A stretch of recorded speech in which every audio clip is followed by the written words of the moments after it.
అందరికీ నమస్తే. జై తెలంగాణ. 1,00,00,000 ఎకరాలపై నిషేధం. రాష్ట్రంలోని సగం భూమి 22A జాబితాలోనే.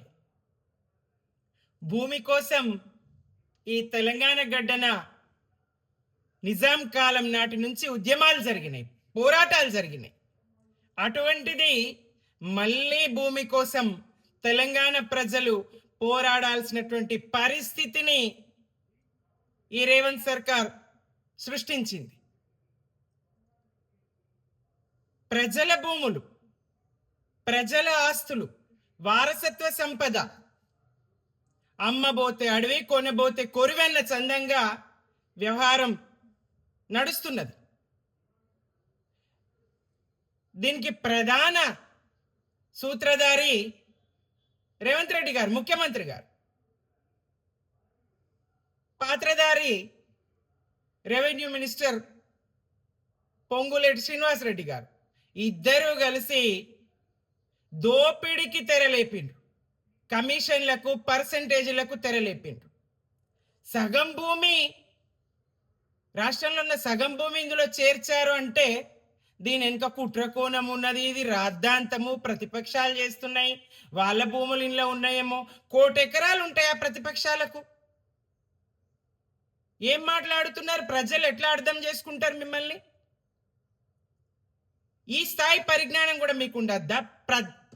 ప్రతిదానికి ప్రతిపక్షాల మీద బురద జల్లడమేనా? ప్రజల పక్షాన మాట్లాడాల్సిన బాధ్యత ప్రధాన ప్రతిపక్షంగా బీఆర్ఎస్ కు లేదా? ప్రజల ఆస్తులకు, ధన మాన ప్రాణ రక్షణకు అండగా నిలబడుతుంది. మీరు విఫలం చెందిరు, కాంగ్రెస్ ప్రభుత్వం విఫలం చెందింది. కాంగ్రెస్ ప్రభుత్వం పాలనను గాలి కొదిలేసింది. కేవలం సంపాదన మీదనే, పంపకాల మీదనే మీ దృష్టి అంతా. మీ అంతర్గత కుమ్ములాటలు, విభేదాలు, మంత్రుల మధ్య ఘర్షణలు, ఇవన్నీ ప్రజలకు అర్థమైతలేవా? మీ దోపిడీ భాగవతం ప్రజలకు తెలుస్తలేదా? ఎస్, బీఆర్ఎస్ గా ప్రజల పక్షాన నిలబడతాం. ప్రజల ఆస్తులకు రక్షణ కవచంగా మేము ఉంటాం, పోరాడతాం. మీరెంత బద్నాం చేయాలని చూసినా, ఎంత ధరణిని బద్నాం చేయాలని చూసినా, గతంలో ఎందుకు లేదు ఈ సమస్య? మరి ఇప్పుడే ఎందుకు స్తంభించినాయి అమ్మకాలు, కొనుగోళ్లు? మీ పాలనలోనే ఎందుకు అధ్వానమైన పరిస్థితి ఉన్నది?